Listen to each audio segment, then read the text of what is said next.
Bonsoir à toutes et à tous. J'ai été surprise, on est déjà en live. Je suis très heureuse de vous retrouver ce soir. C'est mon live 245 sur mon défi 365 jours de live. Comme d'habitude, pour les habitués, quand vous êtes là, vous me faites un petit coucou dans les commentaires. Si vous êtes là en replay, vous pouvez me mettre le hashtag replay. Si c'est la première fois que vous voyez un de mes lives, vous pouvez me mettre le hashtag ThePositivePlace. Je suis la fondatrice de The Positive Place et dans ces lives, j'ai à cœur de mettre en lumière, de vous partager mes enseignements, ma vision des choses, de vous montrer comment on peut changer les choses de l'intérieur. Cet intérieur, c'est la partie invisible de l'iceberg, c'est ce qu'on ne voit pas. Aujourd'hui, j'avais justement envie de rebondir sur cette citation d'Einstein, j'ai du mal, que je vous ai mis en objet. Et je vais vous la lire. Il n'y a que deux façons de voir la vie. L'une en faisant comme si rien n'était un miracle, l'autre en faisant comme si tout était un miracle. Voilà, je vous laisse méditer sur cette citation. Pour moi, ça illustre vraiment notre façon de percevoir les choses. Et vraiment, on peut se rééduquer. On peut vraiment se rééduquer à cet enthousiasme de percevoir chaque chose comme un miracle. En fait, il y a quelque chose qui s'appelle l'adaptation hédonique, qui est entre guillemets un fléau dans nos sociétés modernes.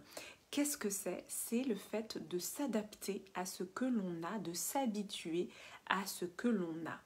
Adaptation hédonique. L'hédonisme, c'est à la base un courant philosophique grec qui plaçait le plaisir, la recherche du plaisir comme source principale de quête du bonheur.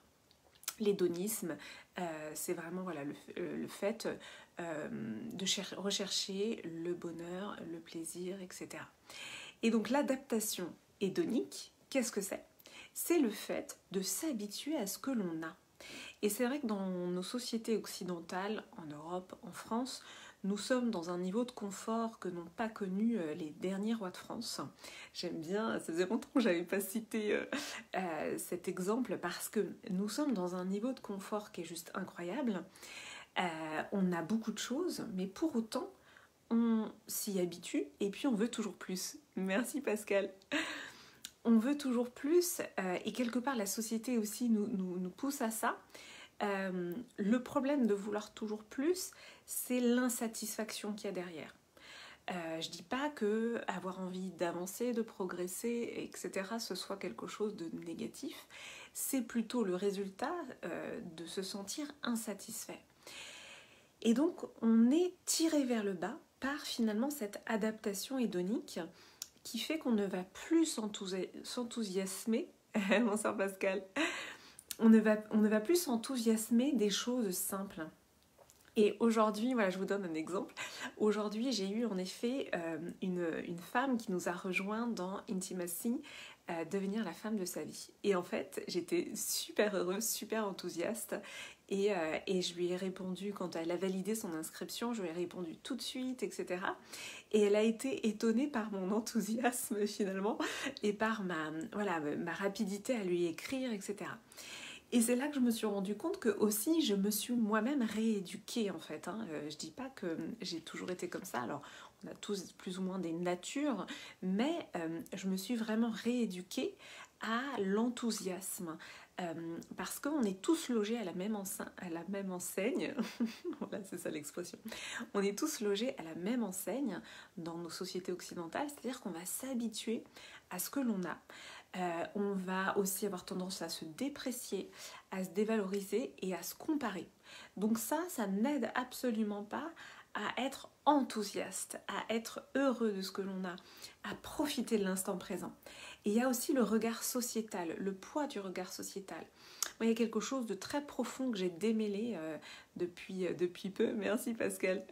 Il y a quelque chose que j'ai vraiment démêlé depuis peu, c'est que en étant maman solo, j'ai été maman solo pendant longtemps, j'avais une honte sociale que j'ai ressentie. Alors, c'est ma perception.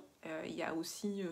je pense que j'avais aussi bien sûr un héritage parce qu'il y a eu d'autres mamans solo dans ma famille Et donc j'ai eu, on va dire, j'avais une honte liée au fait d'être maman solo. Et donc le problème de ça, c'est que chaque fois que j'étais seule avec mon fils, au lieu de profiter de l'instant présent, au lieu d'être bien avec lui, je me sentais mal parce que ça me rappelait ma condition de maman solo. Et donc ça, c'est quelque chose que j'ai vraiment démêlé. Et là, ce soir, donc j'étais avec mon fils, on a célébré le fait qu'il a eu 2 A en orthographe. J'étais super contente parce que mon fils vient d'une école Montessori. L'an dernier, il était en école Montessori. Où finalement, avec le Covid, etc., honnêtement, ils n'ont pas trop travaillé. Et donc là, la rentrée scolaire dans une école publique, avec voilà, un niveau scolaire que lui n'avait pas acquis au final, eh bien, c'était une vraie célébration pour moi de célébrer ces 2 A en orthographe. Et on a commandé un petit repas, burger, frites, etc.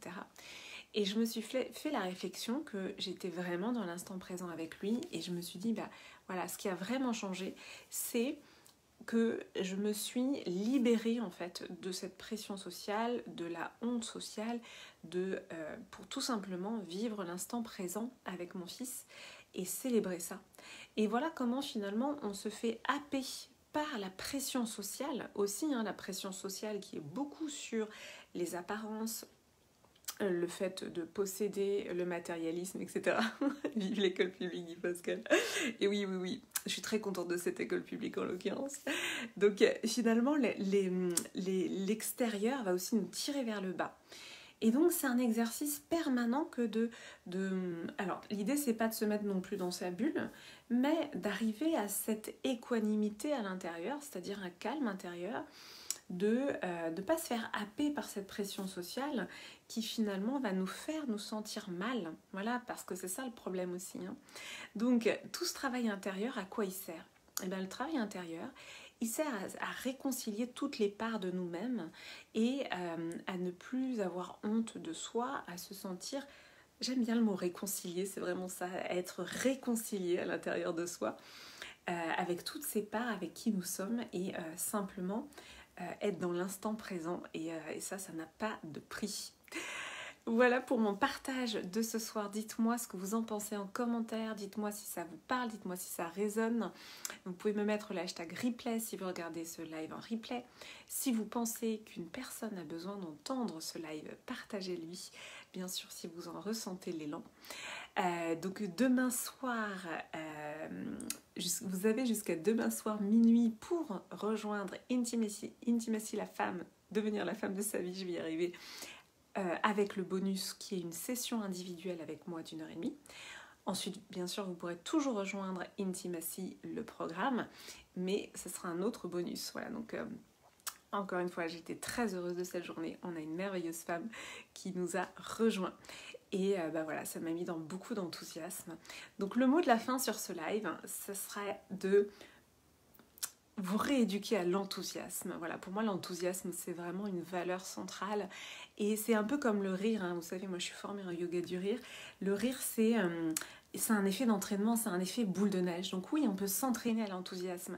Quand on reçoit une bonne nouvelle, on s'arrête simplement pour prendre le temps. Moi, en général, je mets les mains sur le cœur et je dis merci. Voilà, je vous partage un tips ce soir. Et prendre le temps de faire ça, ça peut paraître rien, mais je vous assure que ça marque vraiment. Et c'est comme ça qu'on se rééduque à l'enthousiasme, qu'on se rééduque vraiment à s'enthousiasmer des petites choses. Et chaque jour, eh bien, en fait, il y a plein de raisons de s'enthousiasmer. Voilà pour mon partage. Merci à toutes celles et ceux qui sont passés en live. Merci Pascal, Karl, Isabelle, Michael. J'en oublie sans doute. Voilà, en tout cas, merci pour votre présence en live. Merci à tous ceux qui seront là aussi en replay. Je vous dis donc à demain pour le live 246. Je vous embrasse.